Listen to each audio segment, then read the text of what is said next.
What my ex told me that stuck to my head was,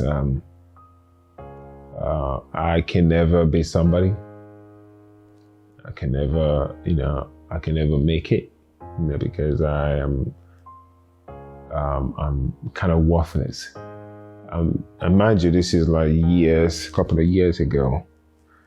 When that happened, that stuck in my head because it was my first time I ever had a breakup with someone, and it was like really bad. It went really bad. So because of that, I said to myself, not that I'm trying to prove her wrong, that I make a better future for myself, that I'm doing way better. But I wanted to feel like she's actually right, at that point, in my life. I had no ambition, no aspirations. Yes, I was worthless because I was just reckless everywhere. I got home and then, it was heartbreaking, and I told myself that, I need to change myself, because I told her you're wrong, she was wrong.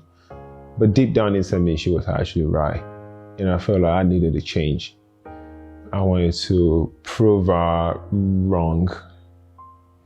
Yeah, I can be better than this. I can do better.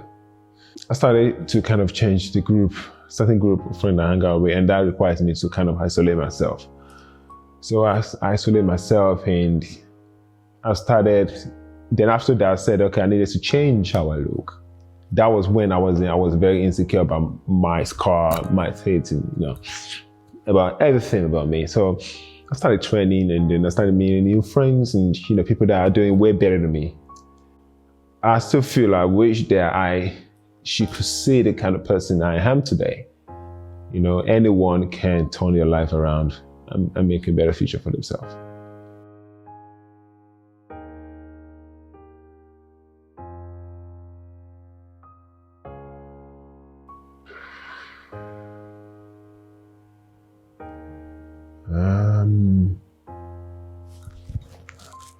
Man, I think that I don't want to talk about this.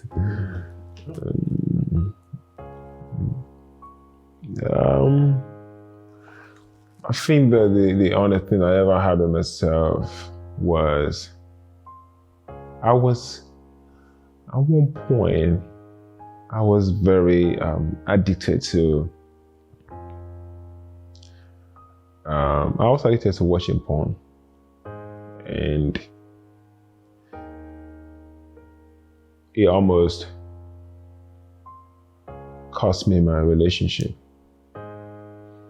I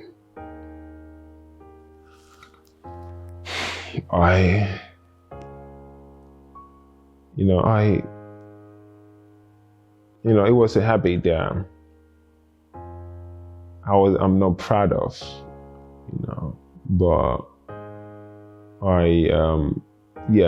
one point I knew this was, at one point I knew, oh my God, this is not addicting anymore. It's not becoming a disease for me. I had to, and at that point when I knew that it was causing my relationship and things were like going really bad in my relationship, at one point I had to really sit down and say, okay, I know this is what's wrong with me, and I know this is a problem, so how do I solve it? First of all, stop watching it so much. And I started reading, when I'm alone. I started to, read books. Last year, I don't like reading. Last year I read about 4 or 5 books. I was so proud of it, that I learned something, valuable for me, instead of me using my spare time, checking myself off for whatever reason. But I decided that I'm going to again be a better man by not doing those things anymore. It's ruining my relationship. It's the time that I could have spent with her. I'm being stupid doing that. Because it was funny, because a friend of mine came to visit me in London a couple of months ago, and we were having a meal, and we were having these kind of honest questions, and he mentioned about addicted to porn, and I laughed it off. But deep down inside me, I'm like, woof, this guy is actually talking about the thing that I went through. Because I always feel like, okay, whenever I go through stuff, I always feel like, okay, maybe I'm the only person going through this. So it's hard for me to kind of open up to someone and talk about it. But when someone shared their story, I'm like, oh, okay, it's not as bad as you think it is. So I felt like, okay, like, this is a very, honest question. I went home, I had to evaluate that, okay, this guy is actually, he's bored enough. I'm proud of the fact that he told me and my friend that he was addicted to stuff like that. So since then, I said to myself, when I go through stuff, I should be able to open up to myself, because I don't know, someone else might be going through this. So it's always good to kind of, when you overcome stuff, try to talk about it. Even when you haven't overcome it, try to talk about it. So, yeah. How does it feel saying this stuff out loud? I was scared of saying it because I'm afraid of being judged. I'm afraid of being looked totally different.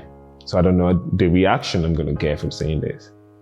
But I feel at peace. I feel good saying it. Yeah, yes, I'm addicted to this. So what? I've overcome it. So what? So I feel like talking about it is healing for me. So as much as I can get to talk about it, I will talk about it. So yeah.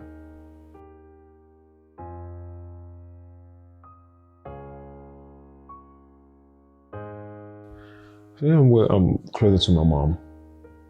And the reason being, again, because I spend a lot of time with her, and because my mom is very strict. She got me arrested once. I can't just get over it. Because how could my mom get me arrested, So, and that's because at one point in my life when I was growing up, I decided to kind of quit going to school and join the straight guys, and this teenage life, and do whatever I wanted to do. But as a teenager, you wanted to move out, wanted to do things, and that's when you actually need your parent most. But I came home, I told my mom I'm not going to school. My mom said, okay, fine, that's fine. You don't want to go to school? Okay, I understand. Okay, let me take you somewhere. Maybe people might be able to speak to other people. You might be in an academy to play football. So I go in the car with my mom, and my mom took me to the police station. I'm not making it up. And then she took me there, and then when I saw that my mom was going in a different direction, I said, where are you going? And then as soon as I wanted to get out and run away, she grabbed me by my pants, and she wouldn't let go.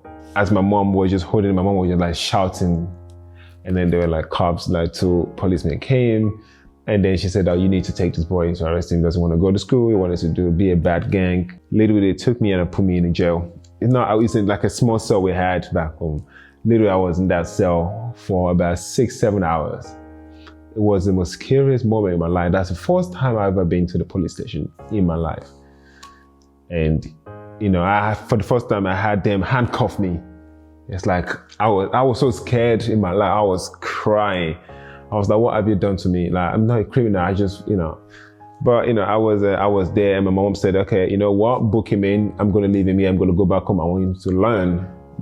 This is what happens to you when you don't want to study. You just want to, you want to be on the street. So, and that's because, and then when that happened, I sat down, the cell was smelling so bad, man. I was like, this is not the life I wanted to live. So after that, I started crying for help. I said I would never do it again. I would go back to school. And then I was in a public school at that time. When she picked me up, I was crying. I apologized to her, and I said, I'll do whatever she wants. So I came back home. She said, okay, how do you feel being, arrested? I cried, and then I told her I wanted to change school. So that's when I she moved from public and she put me in a private school. And then the rest was history. And I said, you know what, this is not the life I wanted. I don't want to be in the streets. I want a better life. And I wanted to make my mom proud. So since then, I'm always scared of drifting, of doing something bad, because I always feel that my mom is there to kind of get me arrested again. Yeah, I'm proud of myself overall for getting through the past year, having like suicidal thoughts, going through stuff with my parents. My brother had cancer, went through a breakup. Like, it was a lot, bro. It was a lot. Now I'm saying it out loud.